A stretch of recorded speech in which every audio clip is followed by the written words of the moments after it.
رب العالمين والعاقبة للمتقين والصلاة والسلام على رسوله محمد وعلى آله وأصحابه أجمعين وعلى من تبعهم بإحسان إلى يوم الدين. أما بعد، فأعوذ بالله من الشيطان الرجيم. بسم الله الرحمن الرحيم. ألم تر إلى الذي حاج إبراهيم في ربه أن آتاه الله الملك إذ قال إبراهيم ربي الذي يحيي ويميت قال أنا أحيي وأميت قال إبراهيم فإن الله يأتي بالشمس من المشرق فأت بها من المغرب فبهت الذي كفر والله لا يهدي القوم الظالمين. صدق اللہ العظیم. بزرگان محترم اور میرے عزیز دوستوں اور بھائیوں، اللہ تبارک و تعالی نے انسان کو اس روئے زمین پر اپنی عبادت کے لیے پیدا کیا ہے. عبادت کے ساتھ ساتھ انسان کا فرض ہے کہ اللہ تبارک و تعالی کا پیغام دوسروں کو پہنچائے. میں اور آپ نبی کریم صلی اللہ علیہ وسلم کی امت میں سے ہیں. آپ صلی اللہ علیہ وسلم کے بعد کسی اور پیغمبر نے نہیں آنا، تو خاتم النبیین صلی اللہ علیہ وسلم کی امت ہونے کے ناطے ہمارے لیے صرف انفرادی عبادات کرنا ہی کافی نہیں ہے، بلکہ عبادت کرنے کے ساتھ ساتھ دوسروں تک بھی اللہ کا پیغام پہنچانا ہوتا ہے. اللہ کا پیغام دوسروں تک پہنچانا ایک خاص طریقہ کار کے تحت ہوتا ہے.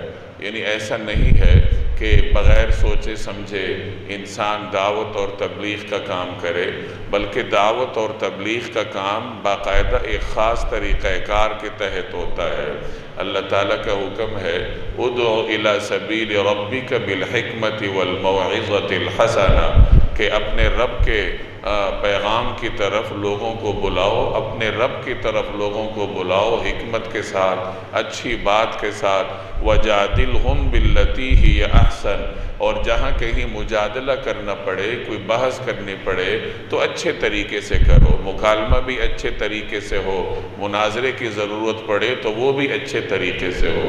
تو خلاصہ یہ نکلا کہ دوسروں تک اللہ کا پیغام خاص طریقہ کار کے تحت پہنچایا جاتا ہے. انبیاء علیہم السلام نے اپنے عمل کے ذریعے ہمیں دعوت کا طریقہ کار سکھایا ہے. یہ ذی الحج کا مہینہ ہے. ذی الحج کے مہینے کی نسبت سیدنا ابراہیم علیہ السلام کے ساتھ ہے.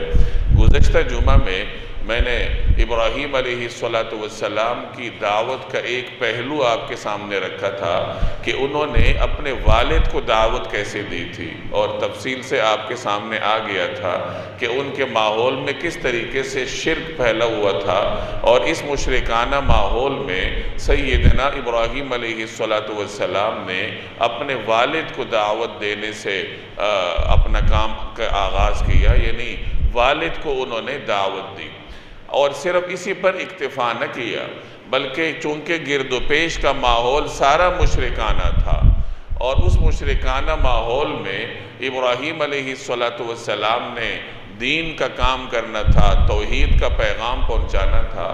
تو لوگوں تک پیغام پہنچانے کے لیے ابراہیم علیہ السلام نے کئی اسالیب اختیار کیے.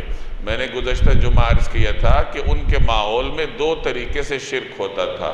ایک تو یہ کہ لوگ اپنے ہاتھوں سے بت بنا کے پوجا کرتے تھے، کبھی پتھر کا بت بنا دیا، کبھی لکڑی سے بت بنا دیا. اور دوسرا یہ کہ اجرام فلکی کی پوجا کرتے تھے، سورج کی پوجا کرنا، چاند کی پوجا کرنا، ستاروں کو اپنا رب سمجھنا کہ جب یہ چیزیں ان کے سامنے چمکتی تھیں، سورج چمکتا تھا، رات کو چاند روشن ہوتا تھا، ستارے چمکتے ہوئے نظر آتے تھے، تو وہ ان کو بھی رب مانتے تھے. اب ان کے ان تمام معبودوں پر ابراہیم علیہ السلام نے رد کیا. جب وہ بتوں کو پوجتے تھے، اپنے ہاتھوں سے بت بنا بنا کے پوجتے تھے، تو ابراہیم علیہ السلام نے پہلے تو انہیں زبان سے سمجھایا اور کہا کہ ماذا تعبدون، کہ یہ جو تم پوجا کرتے ہو بتوں کی، یہ کیا طریقہ کار ہے، تم کیوں ان کی اتباع کرتے ہو؟ تو انہوں نے کہا کہ ہم نے تو اپنے آباء و اجداد کو دیکھا ہے کہ وہ ان کی پوجا کرتے تھے. اور یہ بات میں اکثر عرض کرتا آیا ہوں کہ باطل کے پاس دلیل نہیں ہوتی. اس کے پاس دو ہی چیزیں ہوتی ہیں، یا تو اپنے آباء و اجداد کی اندھی تقلید ہوتی ہے کہ چونکہ ہمارے آباء و اجداد کرتے تھے تو ہم بھی کر رہے ہیں، اور دوسرے نمبر پر باطل کے پاس دھمکی ہوتی ہے، دھونس اور دھاندلی ہوتی ہے، تشدد ہوتا ہے کہ تشدد کے اوپر اتر آتا ہے۔ تو ابراہیم علیہ السلام کو وہ کہنے لگے کہ یہ تو ہم نے اپنے آباء و اجداد کو دیکھا ہے کہ وہ اس کی اتباع کرتے تھے، بتوں کی پوجا کرتے تھے، تو ہم بھی پوجا کرتے ہیں۔ تو حضرت ابراہیم علیہ السلام نے فرمایا کہ تم بھی غلط راستے پر ہو، تمہارے آباء و اجداد بھی غلط راستے پر ہیں، اور پھر اپنے رب کا تعارف کروایا کہ میرا رب کون ہے۔ فرمایا الذی خلقنی، میرا رب وہ ہے جس نے مجھے پیدا کیا، اور پیدا کرنے کے بعد اللہ نے انسان کو ویسے ہی نہیں چھوڑا بلکہ سیدھا راستہ بھی اس کے سامنے رکھا ہے۔ الذی خلقنی فہو یہدین، کہ میرا وہ پروردگار، اس نے مجھے پیدا بھی کیا اور وہ مجھے سیدھا راستہ بھی دکھاتا ہے، صراط مستقیم بھی اللہ تعالیٰ دکھاتا ہے۔ ایسا نہیں ہے کہ اللہ نے انسان کو پیدا کرنے کے بعد بس چھوڑ دیا، انسان کو پیدا کیا، اسے آخرت کی کامیابی کا راستہ بھی دکھایا کہ یہ سیدھا راستہ ہے، اس پر چلو گے تو آخرت کی کامیابی ملے گی۔ اور صرف آخرت کی کامیابی کا راستہ ہی نہیں دکھایا بلکہ انسان کو دنیا میں ضروریات ہوتی ہیں، کھانے کی ضرورت ہے، پینے کی ضرورت ہے، اسے مختلف بشری تقاضے اس کے ساتھ جڑے ہیں۔ تو ابراہیم علیہ السلام نے فرمایا کہ میرا رب وہ ہے والذی هو یطعمنی ویسقین، جو مجھے کھلاتا بھی ہے پلاتا بھی ہے۔ اب انسان بیمار پڑ جاتا ہے، اس کو کئی طرح کی مجبوریاں ہیں، حاجات ہیں، تو فرمایا وَإِذَا مَرِضْتُ فَهُوَ يَشْفِينِ، جب بھی میں کبھی بیمار ہوا ہوں، جب میرے اوپر مرض آتا ہے تو اللہ تبارک و تعالی مجھے شفا عطا فرماتا۔ یہ اپنے پروردگار کا تعارف کروایا اور انہیں احساس دلایا کہ رب وہ ہے جو پیدا بھی کرتا ہے اور پیدا کرنے کے بعد چھوڑتا نہیں ہے، بلکہ سیدھا راستہ دکھاتا ہے کہ کامیابی کا راستہ یہ ہے، دنیا کی کامیابی کا راستہ بھی دکھاتا ہے، آخرت کی کامیابی کا راستہ بھی دکھاتا ہے۔ اور جب دنیا میں تمہارے اوپر کوئی مشکل آ جائے، بیماری آ جائے، کوئی اور مسئلہ آ جائے تو تمہارا رب اس کو حل کرتا ہے، تو میرا رب تو یہ سارے کام کرتا ہے۔ تو اپنے رب کا تعارف کروا کر گویا انہیں سمجھایا، اس میں تعارف بھی تھا، اس میں دلائل بھی تھے کہ رب کے لیے یہ چیزیں ہونی چاہیے کہ جس کی تم پوجا کرتے ہو تو وہ تمہارا پیدا کنندہ ہونا چاہیے، وہ تمہارا حاجت روا ہونا چاہیے، تمہارے بتوں میں یہ صلاحیت ہے۔ تو اس طریقے سے سیدنا ابراہیم علیہ السلام نے باقاعدہ اپنی قوم کے ساتھ مکالمہ فرمایا۔ یہ مکالمہ بتوں کے بارے میں تھا۔ اب اگلے مرحلے پر انہیں یہ دکھانا تھا کہ یہ سورج اور چاند بھی رب نہیں بن سکتے، ان میں بھی پروردگار بننے کی صلاحیت نہیں ہے۔ چنانچہ ایک مرتبہ جب رات ہوئی، فَلَمَّا جَنَّ عَلَيْهِ اللَّيْلُ رَآ كَوْكَبًا، رات کو تارے نظر آتے ہیں، تو جیسے ہی تارہ نظر آیا تو وہ لوگ ستاروں کی پوجا کرتے تھے۔ تو ابراہیم علیہ السلام نے ان سے فرمایا کہ ھذا ربی، یہ میرا رب ہے، یعنی جس طرح تمہارا دعویٰ ہے اس ستارے کو میرا رب ہونا چاہیے۔ فَلَمَّا أَفَلَ، اب ستارے کو پر غروب آنا تھا، زوال آنا تھا، ستارہ غروب ہو گیا، تو ابراہیم علیہ السلام نے فرمایا کہ لا احب الآفلین، غروب ہونے والوں کو میں پسند نہیں کرتا۔ یعنی جس کے اوپر زوال آتا ہے اسے کیا حق ہے کہ وہ پروردگار بنے؟ جو اپنے آپ کو زوال سے نہیں بچا سکتا، غروب سے نہیں بچا سکتا، وہ کیسے رب بن سکتا ہے؟ تو ستاروں کے رب ہونے پر اس طرح آپ نے دلیل قائم کر دی کہ یہ رب نہیں بن سکتے۔ اچھا، اگلے مرحلے پر چاند تھا، تو فَلَمَّا رَأَى الْقَمَرَ بَازِغًا، جب چاند کو دیکھا کہ طلوع ہوا ہے، چمک رہا ہے، تو ابراہیم علیہ السلام نے فرمایا کہ ھذا ربی، یہ میرا رب ہے، یعنی اس کو رب ہونا چاہیے۔ تو چلو دیکھتے ہیں کہ کیا ہوتا ہے۔ اب چاند نے بھی غروب ہونا تھا، فَلَمَّا أَفَلَ، جب چاند بھی غروب ہوا تو ابراہیم علیہ السلام نے فرمایا لَإِن لَّمْ يَهْدِنِي رَبِّي لَأَكُونَنَّ مِنَ الْقَوْمِ الضَّالِّينَ، کہ اگر میرا پروردگار، جو میرا حقیقی پروردگار ہے، اگر وہ مجھے ہدایت نہ دیتا تو میں بھی تمہاری طرح ہو جاتا، جس طرح تم گمراہی کا شکار ہو۔ اب چاند کے بارے میں بھی بتا دیا کہ یہ بھی رب نہیں ہو سکتا۔ اب سورج رہ گیا تھا، فَلَمَّا رَأَى الشَّمْسَ بَازِغَةً، جب سورج کو دیکھا کہ طلوع ہے، چمک رہا ہے، تو ابراہیم علیہ السلام نے فرمایا کہ ھذا ربی، یہ میرا رب ہے، یعنی اجرام فلکی میں تو اس سے بڑا ہے کوئی نہیں، اس سے چمکدار بھی نہیں ہے، اور تمہیں فائدہ بھی دیتا ہے دن کے وقت، تو اچھا اس کو رب ہونا چاہیے، ھذا اکبر، یہ سب سے بڑا ہے۔ تو فلما افلت، تو سورج نے بھی غروب ہونا تھا، جب سورج غروب ہوا اب ابراہیم علیہ السلام نے فرمایا انی بریء مما تشرکون، یہ جن چیزوں کو تم اپنے رب کے ساتھ شریک ٹھہراتے ہو، سورج ہے، چاند ہے، ستارے ہیں، میں ان سب سے بری ہوں، ان سب کے اوپر زوال آتا ہے، اور یاد رکھو جس کے اوپر زوال آتا ہے اسے رب ہونے کا حق حاصل نہیں ہے، کیونکہ رب ابدی ہوتا ہے، اس کے اوپر زوال نہیں آتا۔ اور پھر ابراہیم علیہ السلام نے فرمایا انی وجہت وجہی، کہ میں تو اپنا چہرہ کر رہا ہوں، اپنا رخ کر رہا ہوں، کس کی طرف؟ للذی فطر السماوات والارض، اس ذات کی طرف جو زمین و آسمان کا خالق ہے، حنیفاً یکسو ہو کر، وما انا من المشرکین، اور میں تمہاری طرح مشرکین میں سے نہیں۔ اب سورج، چاند، ستارے، ان سب کے بارے میں انہوں نے حقیقت بتا دی کہ ان کو رب ہونے کا حق نہیں ہے، اور اس سے پہلے بتا چکے تھے کہ جو تم اپنے ہاتھوں سے بناتے ہو انہیں بھی رب ہونے کی، ان کے اندر بھی رب ہونے کی صلاحیت نہیں۔ اب ایک اور مرحلہ آیا، ابراہیم علیہ السلام نے ایک اور اسلوب اختیار کیا۔ بسا اوقات انسان زبان سے نہیں سمجھتا، آپ کسی کو سمجھاتے رہیں وہ سمجھتا نہیں، اور میں بارہا عرض کرتا رہتا ہوں کہ نصیحت کا بھی ایک طریقہ کار ہوتا ہے، نصیحت کا بھی اسلوب ہوتا ہے، اور ایک اسلوب نہیں ہوتا، کئی اسالیب آپ کو اختیار کرنے پڑتے ہیں، پھر جا کر نصیحت کارگر ہوتی ہے۔ تو ابراہیم علیہ السلام نے پہلے زبانی اسلوب اختیار کیا، انہیں زبان سے سمجھایا، ان کے ساتھ مکالمہ کیا، ان کو دلیل دی۔ جب وہ زبان سے نہ سمجھے تو اب ابراہیم علیہ السلام نے ان کو آنکھوں سے دکھانے کا فیصلہ کیا۔ اب ایک مرحلہ ایسا آیا کہ قوم کے لوگوں نے جانا تھا کسی میلے وغیرہ پر، کوئی میلہ لگتا تھا، سب جاتے تھے، اور جب وہ دن آیا اور لوگ میلے کے لیے نکلنے لگے تو ابراہیم علیہ السلام کے پاس بھی آئے کہ آپ بھی ہمارے ساتھ چلیں، تو ابراہیم علیہ السلام نے عذر کیا کہ نہیں، میں نہیں جا سکتا، میری طبیعت ٹھیک نہیں ہے، اور رہ گئے پیچھے، سب لوگ چلے گئے۔ اب جب سب چلے گئے تو ابراہیم علیہ السلام ان کے معبد میں آئے، جو ان کا بڑا بتکدہ تھا، جہاں بڑے بڑے بت تھے، قسم قسم کے بت تھے، کوئی چھوٹا ہے، کوئی بڑا ہے، اور ایک سب سے بڑا بت تھا، تو ابراہیم علیہ السلام وہاں چلے گئے۔ اب انہوں نے وہاں منظر دیکھا کہ بتوں کے آگے طرح طرح کے کھانے رکھے ہوئے ہیں، مٹھائیاں رکھی ہوئی ہیں، اور بڑے زبردست لذیذ قسم کے کھانے رکھے ہیں۔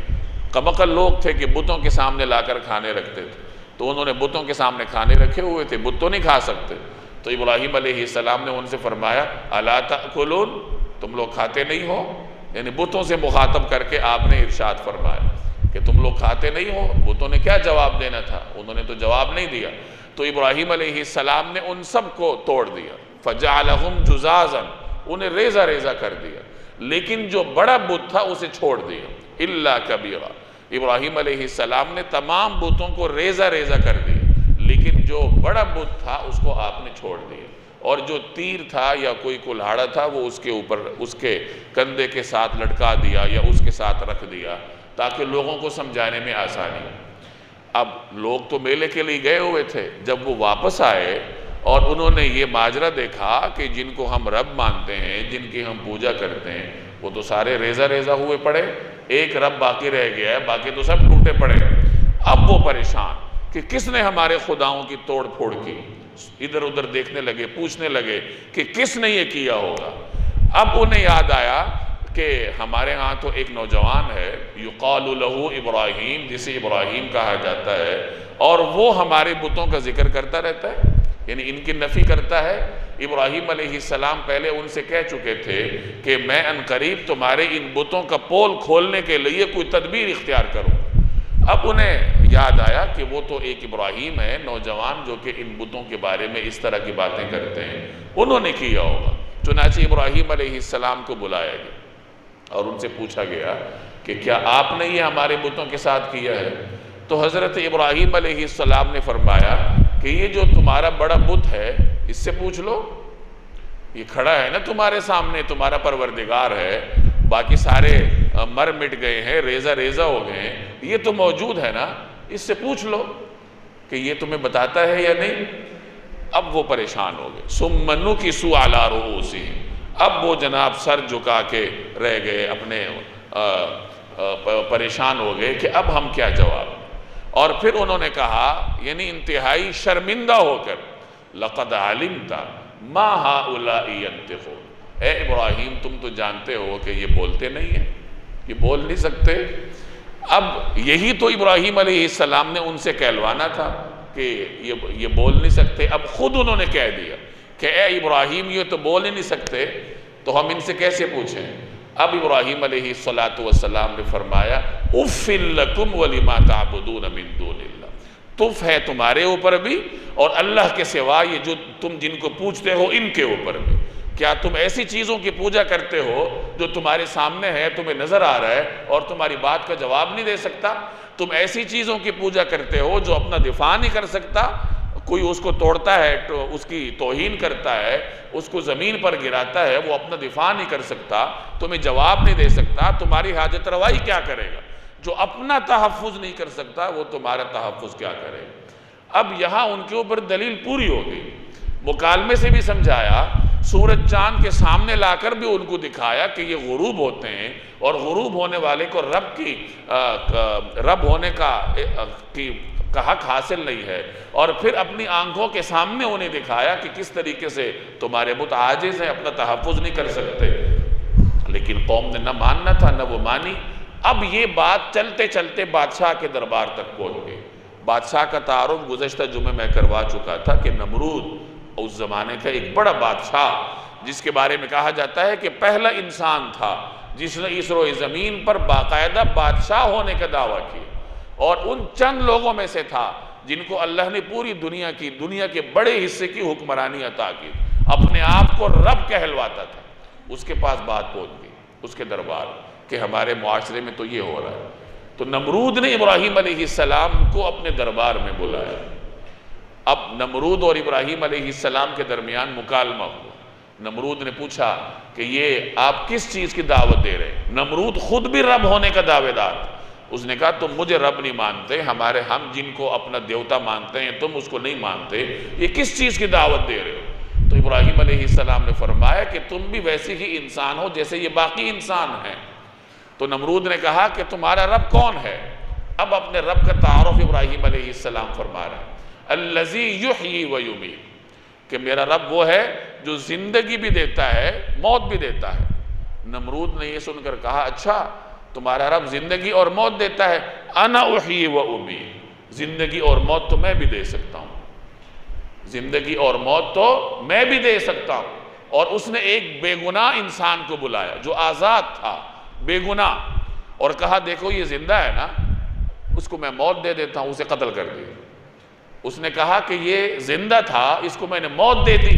اور پھر ایک ایسے شخص کو بلایا جس کے اوپر سزائے موت کا حکم جاری ہو چکا تھا، اسے چھوڑ دیا، کہا دیکھا اس کو میں نے زندہ چھوڑ دیا، تو زندگی اور موت تو میں بھی دیتا ہوں۔ یعنی وہ اتنا کم عقل تھا کہ وہ یہ نہیں سمجھتا تھا کہ زندگی دینے کا مطلب یہ ہے کہ عدم سے وجود میں لایا جائے، کہ انسان نہیں ہے اللہ اسے پیدا کرتا ہے، اور موت دینے کا مطلب یہ ہے کہ ایک انسان کی روح اللہ قبض کر کے اپنے پاس رکھتا ہے۔ یہ نہیں کہ کوئی کسی کو قتل کر دے اور سمجھے کہ میں موت دیتا ہوں، موت کا مطلب روح قبض کر کے اپنے پاس رکھنا۔ لیکن ابراہیم علیہ السلام نے اس کی وضاحت مناسب نہیں سمجھی کہ اب اس کے سامنے زندگی اور موت کا فلسفہ کیا بیان کیا جائے، کئی بات دوسری طرف نہ نکل جائے۔ تو ابراہیم علیہ السلام نے اگلی دلیل بتائی اسے کہ اچھا بات یہ ہے کہ میرا رب تو سورج کو مشرق سے نکالتا ہے، فَأْتِ بِهَا مِنَ الْمَغْرِبِ، تو مغرب سے نکال کے دکھا دے۔ اب فَبُهِتَ الَّذِي كَفَرَ، اب یہاں اس کافر کی بولتی بند ہو گئی، یعنی وہ گونگا بن گیا، وہ سورج کو مغرب سے کیسے نکال سکتا تھا۔ اب ابراہیم علیہ السلام نے اپنی دعوت کا دائرہ بتدریج اس طریقے سے آگے بڑھایا کہ گھر سے آغاز کیا، باپ کو سمجھایا، آگے پھر معاشرے کو سمجھایا، اپنے محلے والوں کو، اپنے پڑوسیوں کو مکالمے کے ذریعے سمجھایا، تجربے کے ذریعے سمجھایا، ہر ممکن طریقے سے ان کو سمجھایا، اور پھر دعوت کا دائرہ مزید وسیع کرتے ہوئے بادشاہ کے دربار میں بھی جا کے ابراہیم علیہ السلام نے کلمہ حق کہا۔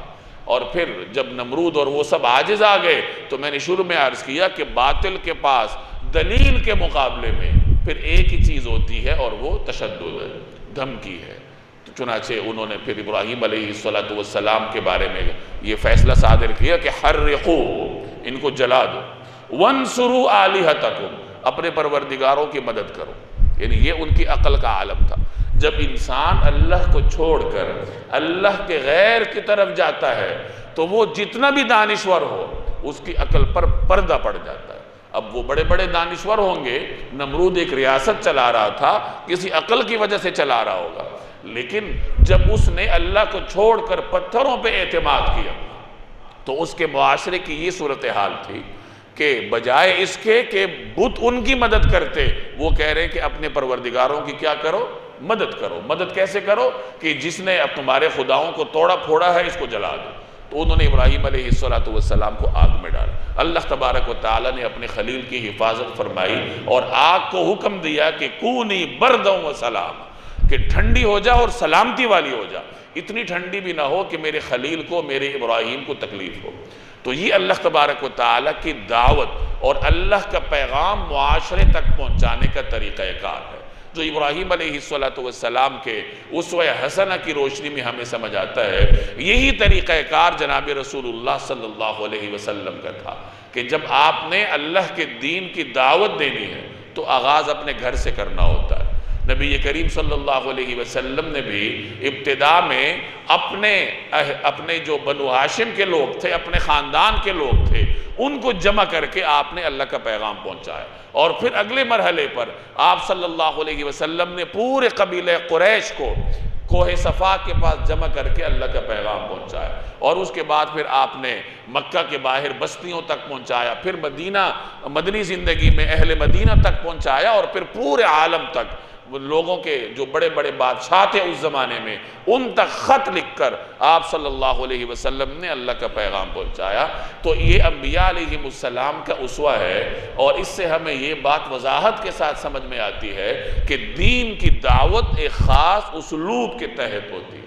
ہمارا مسئلہ یہ ہے کہ ہم انفرادی عبادت تو کر لیتے ہیں، لیکن جیسے میں نے عرض کیا کہ خاتم النبیین کی امت ہونے کے ناطے ہماری ذمہ داری صرف اپنی نماز پڑھ کر ختم نہیں ہوتی، صرف اپنا روزہ رکھ کر ہماری ذمہ داری ختم نہیں ہوتی، صرف اپنے حج کا فریضہ ادا کر کے ذمہ داری ختم نہیں ہوتی، بلکہ ہم نے ایک معاشرے کی تشکیل کرنی ہے۔ ہمارا دین انفرادی دین نہیں ہے، یہ معاشرتی دین ہے، یہ سوسائٹی کی تعمیر کرتا ہے، تشکیل کرتا ہے۔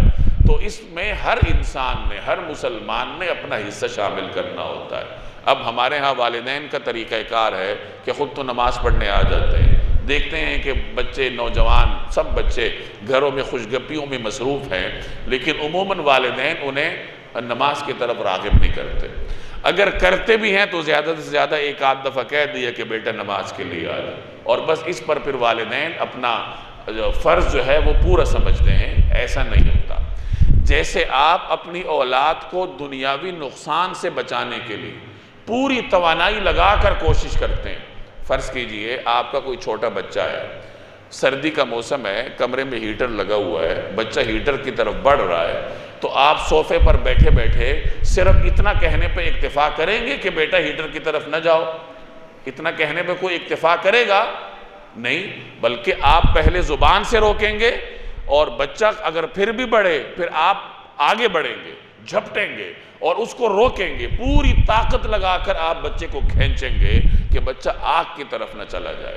جب ایک ہیٹر سے آپ بچے کو اتنی توانائی لگا کر روکتے ہیں، حالانکہ ہیٹر زیادہ سے زیادہ کیا کر لے گا، کوئی تھوڑا بہت بچے کا ہاتھ جل جائے گا، چھالا بن جائے گا، اس سے بھی روکنا چاہیے، لیکن آپ کی نگاہوں کے سامنے آپ کے نوجوان بچے اس راستے پر چل رہے ہیں جو راستہ انسان کو جہنم کی طرف لے کر جاتا ہے، لیکن والدین کے کانوں پر جوں تک نہیں رینگتی۔ گھروں میں نماز کا ماحول قائم کرنے کے لیے والدین کتنی ایک محنت کرتے ہیں، بس زبان سے کہہ دینا یہ کافی تو نہیں ہے، پوری توانائی لگانی پڑتی ہے۔ میں یہ نہیں کہہ رہا کہ ڈنڈا اٹھا لے، ڈنڈا اٹھائے بغیر بھی بہت سارے کام ہو سکتے ہیں یہ، اور وہ راستے اس وقت انسان کو سمجھ آتے ہیں جب انسان کے دل میں کوئی تکلیف تو ہو۔ ہمیں تکلیف نہیں ہوتی، بچے نماز نہیں پڑھتے، بس نہ پڑھیں، زیادہ سے زیادہ رسمی طور پر کہہ دیتا ہے، والدین کو تکلیف نہیں ہوتی عموماً۔ جب تکلیف ہو تو پھر انسان سوچتا ہے، اور جب سوچتا ہے تو اللہ تبارک و تعالیٰ اسے راستے بھی دکھاتا ہے۔ تو ہمارا سب سے پہلا فرض یہ ہے کہ ہم اپنے گھر سے آغاز کریں، اصلاح کا آغاز اپنی ذات سے کریں، اپنے گھر سے کریں، اپنے گھر میں نماز کا ماحول قائم کریں، گھروں میں جہاں جہاں گناہ ہوتے ہیں ان گناہوں کو ختم کریں۔ اس کے بعد پھر باہر معاشرے میں انسان کسی ادارے میں کام کرتا ہے، محلہ ہوتا ہے اس کا، کہ جہاں وہ کاروبار کرتا ہے، اس کی کاروباری کمیونٹی ہوتی ہے، تو اگلے مرحلے پر پھر اپنے دین کے دعوت کے دائرے کو اس طریقے سے پھیلائے۔ اب اپنا احتساب ہمیں اس طریقے سے کرنا ہے کہ ہم سب اپنے آپ سے ایک سوال کریں کہ میں نماز تو پڑھتا ہوں، ایک کام تو اللہ مجھ سے چلو لے رہا ہے کہ میں انفرادی عبادت کر رہا ہوں، لیکن وہ جو دوسرا کام میرے ذمہ ہے کہ میں نے اس کا پیغام آگے بھی پہنچانا ہے، کیا میں وہ بھی کر رہا ہوں؟ کیا میں اپنے گھر میں اصلاح کا کام کرتا ہوں؟ اپنے معاشرے میں، اپنی دکان میں، اپنے اسکول میں یا اپنے ملازمت کی جگہ پر کبھی میں نے دین کا پیغام پہنچانے کی کوشش کی؟ یہ سوال اپنے آپ سے کریں، اور دین کی دعوت کا باقاعدہ طریقہ کار ہمیں سیکھنا چاہیے حضرات انبیاء علیہ السلام کے طریقہ دعوت کو سمجھ کر۔ اور ظاہر ہے کہ اس راستے میں مشکلات بھی آتی ہیں۔ دین کی دعوت دینا یہ کوئی پھولوں کی سیج نہیں ہے، یہ کانٹوں کا رہ گزر ہے۔ جب آپ دوسرے کو دین کی طرف بلائیں گے، لوگ آپ کو تانے بھی دیں گے، لوگ آپ پر آوازیں بھی کسیں گے، لیکن ظاہر ہے کہ جب آپ نے ایک بڑا کام کرنا ہے تو اس کے راستے میں آنے والی تکالیف تو برداشت کرنی ہوتی ہے۔ اللہ تبارک و تعالی عمل کی توفیق دے۔ وما علینا الا البلاغ۔